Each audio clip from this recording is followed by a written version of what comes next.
Peace and Black Power family, this is your host, Rahiem Shabazz, and we are here for another episode of Necessary Blackness Podcast. And today we have a special guest in the building.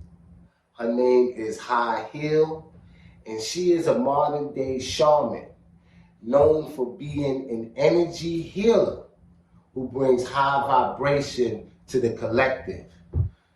She does a lot of things in the community as far as healing, which is something that we as a people need, and we're going to get into a real in-depth conversation.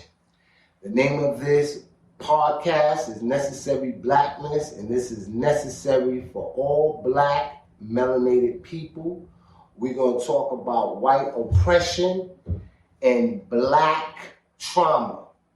And we're going to deal with the Afrocentric approach to healing. So, my sister, High Heels, how are you doing today?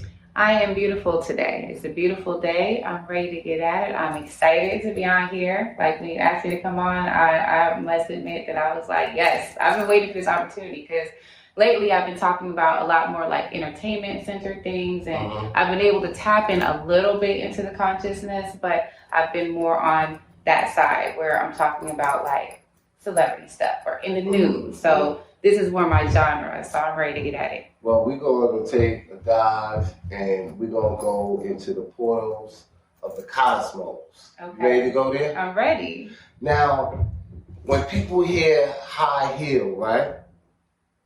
Let me tell y'all, it's H-E-A-L, not H-E-E-L. Yes. All right? We're dealing with healing. Yes. Something that is of paramount concern when it relates to melanated people. So for those that don't know, I know I just gave a brief introduction. There's more to what you do. Give us a little background about yourself and how did you get into the space of healing and offering comfort to those in the community that needs it. So to start off, it's something that is in my lineage. So my grandmother is South African. So she comes from a tribe of what they call art witches. So it's something that's already been instilled in my spirit, not something that I actually practice. Before I was in school at UCLA for history, for public affairs. So the mode that I was going to go to address the collective was politics. So, I got into law school. That was my thing, is writing legislation. Like, I'm going to do stuff for the people. 2012, I lost my mother, and it changed my perspective on life. And I started to see that politics was not necessarily the way I was going to help my people, but tapping into my ancestral gift was how I was going to help the people. A lot of what we're dealing with today, it can be combated if we really do tap into what our ancestors were doing and the practices that they were living by. Because a lot of the things that we see, this is like a gentrified lifestyle that we live. If you understand what I mean as far as spirituality, because this is what the white man came and they saw what we were doing and they gentrified it and they took away a lot of our African spirituality and our African roots. So all that to say, once my mother died and I started to see that politics wasn't the way, I was put through a whole process of things in my life that called me to tap back into my ancestry and do ancestral work. So. All right, now you said something that was very key, right? You said that you was able to tap into your ancestral roots, right? Tell me, what is that process like? Because we always talk about that we stand on the shoulders of our ancestors and that our ancestors is watching over us. Tell me, what is the journey like to tap into your ancestral roots? It's a calling. Like, it really so truly everybody can do it. It's I'll say it's like two avenues, right? Like, you have some people where this is the calling for their life. But then you have people where they do the things that create the connection. Not one is better than the other. It's just some people are meant to be leaders and some people are meant to not so much be followers, but to support the leaders. But yeah, it was a calling and it was choices. I was put through homelessness, You know, like even with losing my mother, I found my mother dead. So I had to go through being like PTSD. I was doing drugs. I went broke. Then I was homeless. Through that process, I had to tap in. Like instead of just giving up, something within my spirit tapped in. So it was a choice. You know what I'm saying? But then I'll say for people who they tap into their ancestry, not because of trauma, like I did, but because maybe they just were enlightened, they do all of the things. There are people that tap in because it's the thing to do. We're in that woke movement. I don't think it's a necessarily bad thing, but there are people that do tap in because of the woke movement. I appreciate that. But really tapping into your ancestry, meaning being authentic, like being able to do something that's not cool, because this calling is not cool. It's not fun. You know what I'm saying? Like there's things that I've gone through that most people do not live through and be happy afterwards. So like as far as being a shaman and the position that I have in the spiritual world, that was a calling. It was a choice. I chose to tap in. I chose to follow. I chose to be obedient. I chose to listen to signs. You know what I'm saying? When it's something that you weren't pushed into, I appreciate that you do research though. You know what I'm saying? Yeah. So when you are tapping in, you're not going with what this person on Instagram said or what this person on YouTube said. You have to open up and allow your ancestors to speak to you. Now, I definitely want to talk about that because there's a lot of life coach, healers, crystal wheelers, sage. Sage burners. Yeah, sage burners. And everyone seems to, and to a degree, it's a good thing, right? Because we could be doing so much other things, right? But I just don't believe, like earlier you said, you have to be your authentic self. And I just don't believe that individuals are authentic in who they say they are and what they try to accomplish with the people.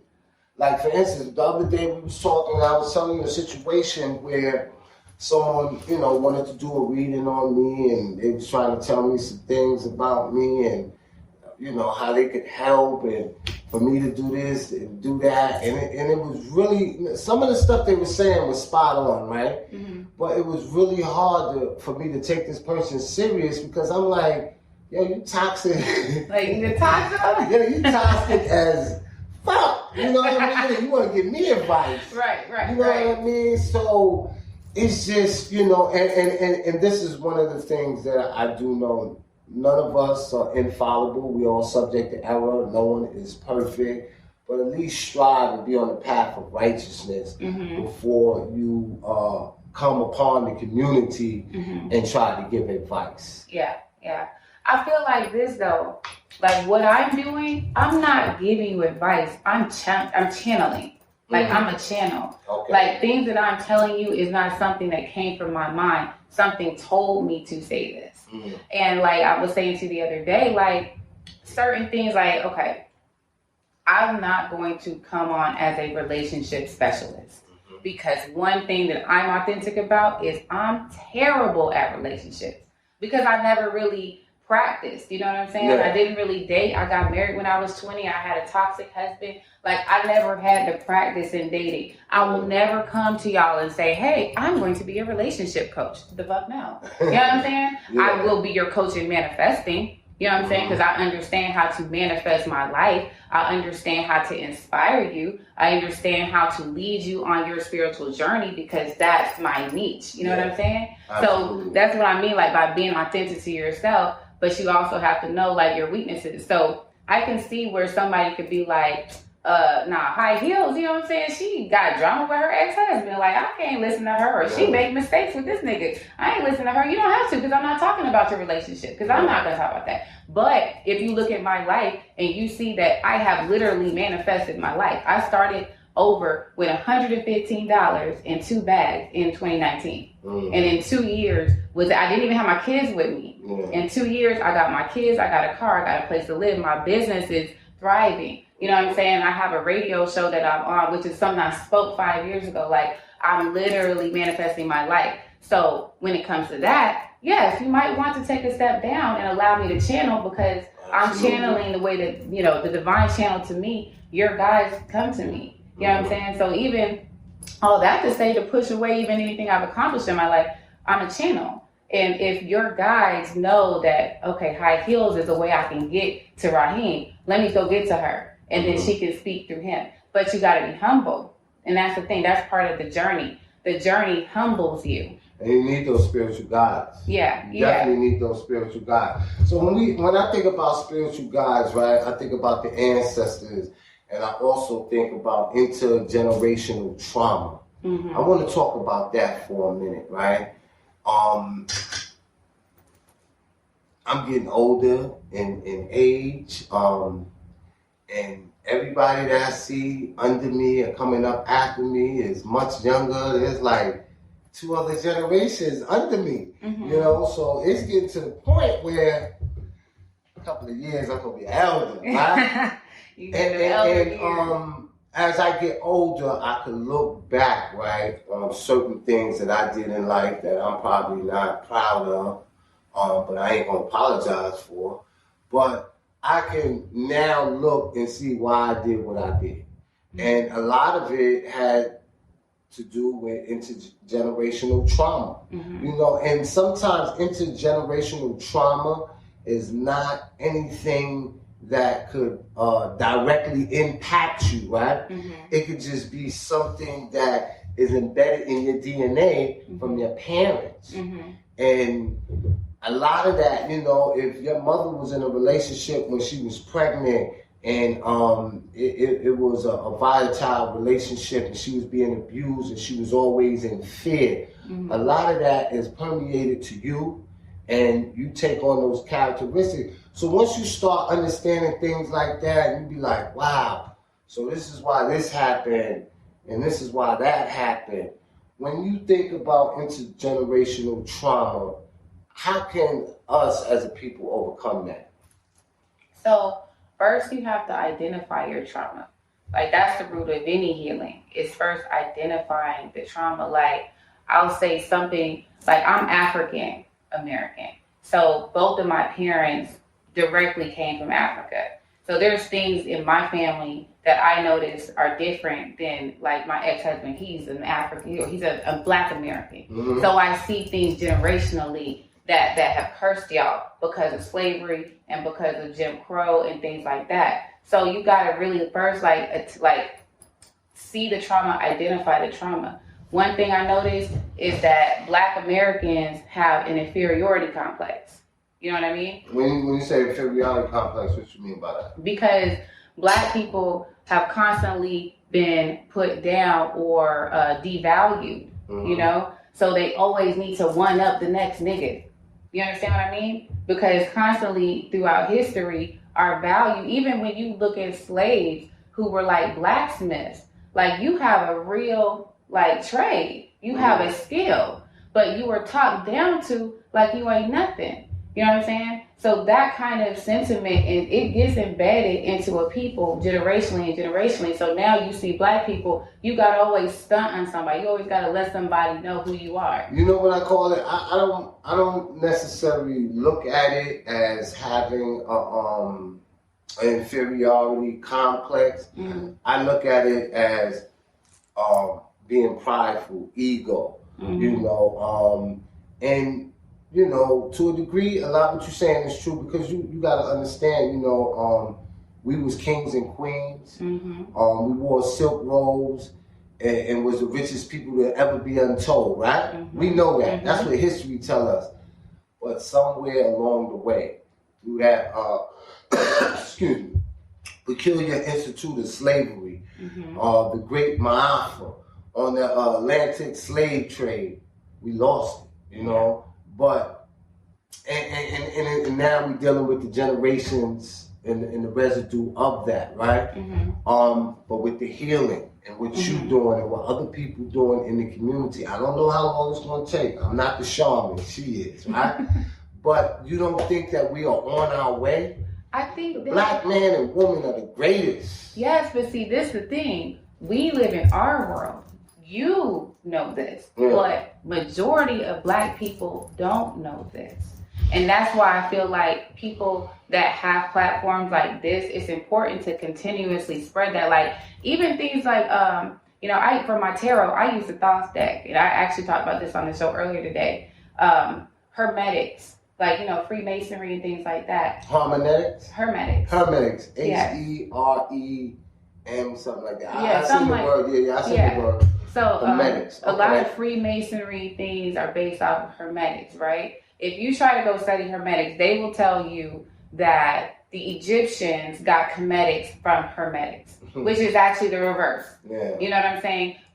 They got Hermetic from Cometics. They fashioned Thoth. They took from Thoth and they created Hermes. So they directly took something from us and made it their own, right? And now you see Freemasonry, you see all this stuff that's based off Hermetics, but it's Cometics. But we don't know cultural appropriation before cultural appropriation. Yes, all the way back into antiquity. But Black people, we don't know stuff like that. So we constantly always think white people created things. White people started this, when everything that they do, they've taken from us. So all that to say, one of the first ways of healing is informing. You know what I'm saying? We got to empower our people to learn more. And that's why I say that woke movement, part of it, I get like, because I feel like some of it's not as authentic. But in the same breath, part of that is the healing, to educate. Like, people need to know things like that. Like, bro, like, the capital. I get into it a lot with people because I don't feel like Black Americans should call themselves African American. Because, like, I'm African American, but I don't know how long your family's been here. But if they've been here since slavery, you're a Black American. Don't take away your ownership. You built this country. Yeah, absolutely. But there are those that call themselves African American because our lineage comes from Africa, right? But we know that we built this country. You know what I mean? So I really don't get caught up into whether I'm African American, Black American. The Black man is God. That's what I know. And the white man's the devil.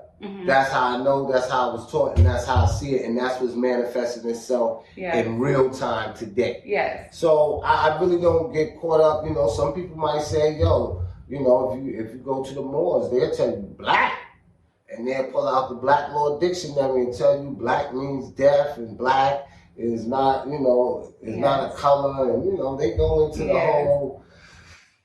So you can't call them Black.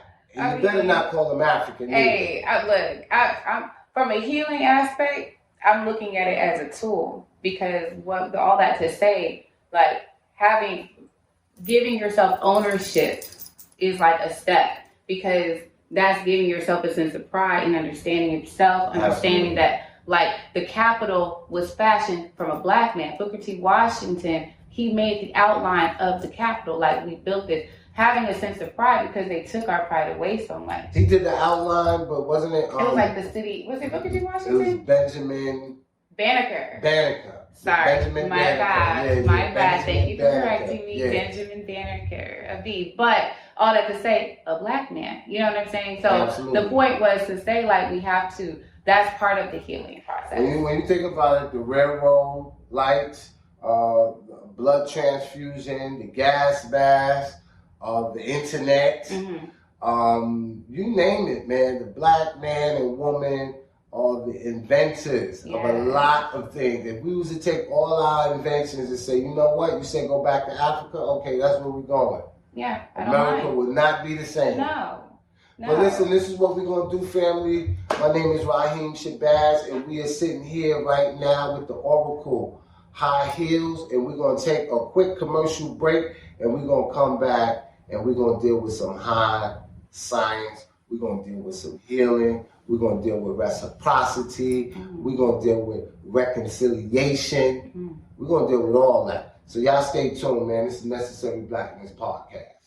We are back, ladies and gentlemen, from our quick commercial break. And before we went on our break, we was talking about self-esteem. We was talking about reconciliation. We was talking about egos. Now, I wanted to ask you a question, right? This question is, as Black people, Black folks, are we doing the emotional labor that's necessary to heal ourselves from generational trauma and PTSD? And if not, what can we do to remedy that situation?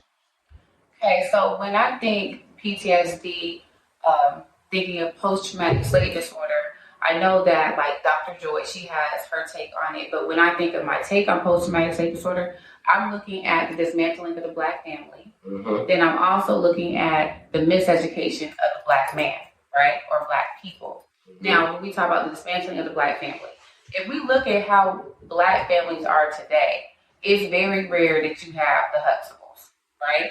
And it's constant that we see in pop culture that they don't want us to see us together. So part of the healing is we have to start to see the value in each other, the true value. Kevin Samuels is somebody that's very popular right now.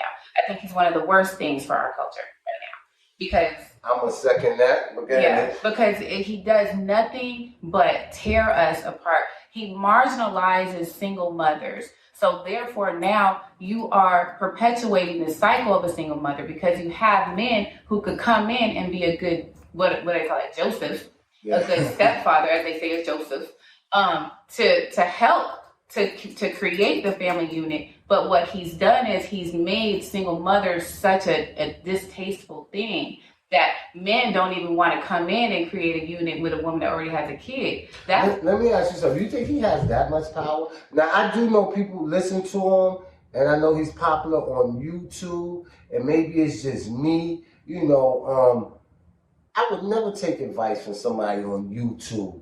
Like, you really think that people is going to change their dating habits because some idiot named Kevin Samuels is on there giving out advice? Yes.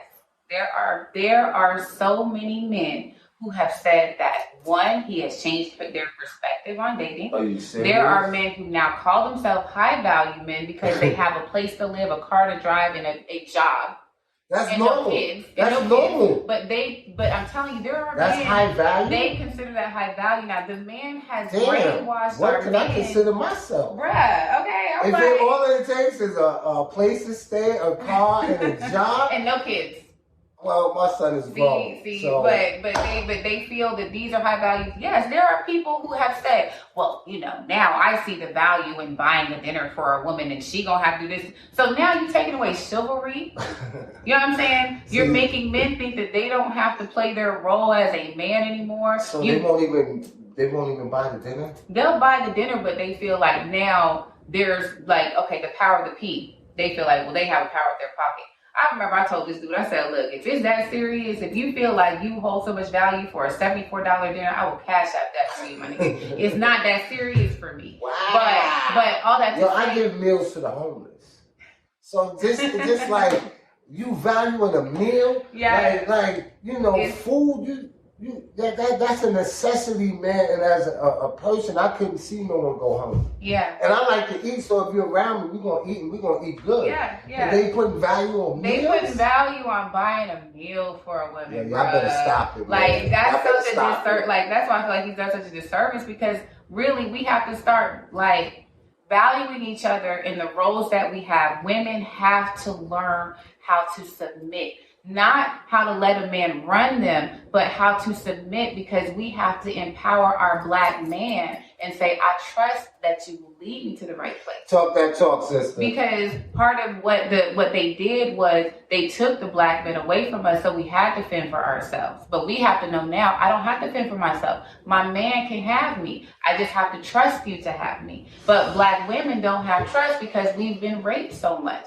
We've been used so much. So even though it didn't happen to me per se, I mean, really, I've had issues too. Every woman, Me Too is not just a movement. It really is a statement. Most women can say that happened to me too. Yeah. But as far as generationally, the Black women have been raped so much, we couldn't trust our men to protect us from the master from coming into our bed. So we have to tackle that kind of trust so we can trust our man again. And if we really could unify our Black family again, that is part of healing that post-traumatic slave disorder, as I'm calling it, because that's what they took from us. Like, that's one of the things that we're missing. And that's one of the things that the white man knew that they were doing when they broke us apart like that. they seen a married couple, they knew the psychology, break them apart. Yeah. Sell him off. And they're doing that today with little things that they do where they elevate the black woman above the black man purpose. So you spoke about trust, right? And I'm going to trust that every sister that is in hearing range of my voice, I'm going to trust that you don't listen to Kevin Samuel, and I'm going to trust you brothers, right? Turn that shit off, man. Please. You know, turn that shit off. If you want relationship advice, there's a couple of good books out there. You know? So, you let us know about what needs to be done in order to heal, and I definitely think that that's something that our community needs to take heed to, because like you said, you know, we all go through trauma, whether it's PTSD or shit, some of y'all PCP, you know what I mean? Y'all on the PCP. Yeah. But we all got our own individual problems, and most people look at it as, well, that's his problem. But when you understand intergenerational trauma, his problem becomes your problem. Yeah, you know what I mean? And then it becomes society problem. Yeah. So we got to work on those who are dealing with what they're dealing with, and we got to work on ourselves with what we're dealing with. So in conclusion, sister, I definitely want to thank you. I appreciate you for coming by. And your last closing word, is there anything that I didn't ask you that I should have asked you that you're going to leave with the people? I just want to leave with this. Look into each other and see each other. So I look into you and I see myself. You should look into me and you should see yourself. That is going to be the number one key for us to truly heal, because we have to know that we are one collective energy and one collective unit. So whatever I do to you, I do to myself. And that should be the creed that we move forward with, because that's what they don't want us to do. Unity. Yeah. And what I tell y'all family all the time, we don't have to be uniform in our belief, but as long as we unified in our struggle. So I definitely appreciate that. Now, you got your business popping. I see you out in the community. You're selling your essential oils, the sage, and a lot of other healing products. I was privy enough to snatch some stuff from you. What was it, last week, was it? Yeah. Last week, time be flying. You also do the radio show. So tell people where they can get some of your products, what are the type of products you offering, and tell them about your radio show so they can check you out. Okay. So as far as the products, I have Helena Kai Products. These are all Reiki-infused, Reiki-charged, natural body care products like body butters, lotions, soaps. I've got energy bath salts that have actual crystals shaved up in there. I do candles. So you can catch that on helenakai.com. That's HELENAKAI.com. Then also I co-host a radio show called All Hustle No Fear. This show is a business-oriented show, but we are bringing it to you in a more digestive way, understanding that we are all entrepreneurs. So we have a lot of just different things. My segments, I have a Street Sangoma segment. So I talk Say it again. Street Sangoma. Break it down. Okay, Sangoma is a South African shaman. So that is what I am. But it's for the streets, you know? Okay. So it's a Street Sangoma. That whole segment is about holistic health and energetic health, because your health is your wealth. If you are going to truly be a business person and attack your career, attack your goals, you have to be able to maintain your energy, maintain your health. So that's mainly what I bring to the show. We are on Hits 92.3. So we air Monday through Fridays, 10 to 12, 10 a.m. to 12 p.m. Eastern Standard Time. So yeah, you can catch me there. All Hustle No Fear. Now, the name of your product again? It's Helena Kai. And you told me that means it's a combination of your name, your daughter, and your mother's name. Break that down. Okay. So Helena Kai. So my mother's name is Helen. My Goko's name is Kalina, and my middle name is Kai. Your Goko? My Goko. Goko. Yeah. What that mean? So that's grandma in Zulu. Okay. It's Swati. So in any Njani languages, that's from South Africa. Any South African languages, it's an Njani language. Your grandmother's your Goko. So, and like I said, she comes from a tribe of what they call art witches or shaman. So putting my Goko's name, my mother's name, and my middle name is Helena Kai, and then that's my daughter's middle name. So we have the 4 generations of these magical women that are all put into the products. That's what I'm talking about. See, we just talked about intergenerational trauma, and she just gave y'all 4 generations of greatness. Yes. Yeah, we got to end it right there. Yeah. 4 generations of greatness of Black women. Yes, yes. Right? African. Yes. Goko. How you say it? Goko. Goko. Leave it to me to fuck it up. Goko. It's the way you gotta say it. Like you'll say Goko. Like Goko. It's like a certain way you gotta hold your mouth and you gotta come for your throat. That ain't gonna happen today. If I keep saying it over and over though, I'll get it. Yo, ladies and gentlemen, this is Rahiem Shabazz. We had a wonderful time. Make sure y'all subscribe to the YouTube channel, Necessary Blackness Podcast. Make sure if you don't already have your copy of Elementary Genocide, the School to Prison Pipeline, Elementary Genocide 2, the Board of Education versus the Board of Incarceration, Elementary Genocide 3, Academic Holocaust. Make sure you get it. We're on Amazon. You can stream us on Quality TV, Roku. You can, if you got an iPhone, you can tell Siri, play Elementary Genocide, and it'll come right up. If you got Android, which you shouldn't have, you ask Alexis to play Elementary Genocide, and we'll come up. So peace and Black power. I see y'all same time, same place, but only next week. Peace.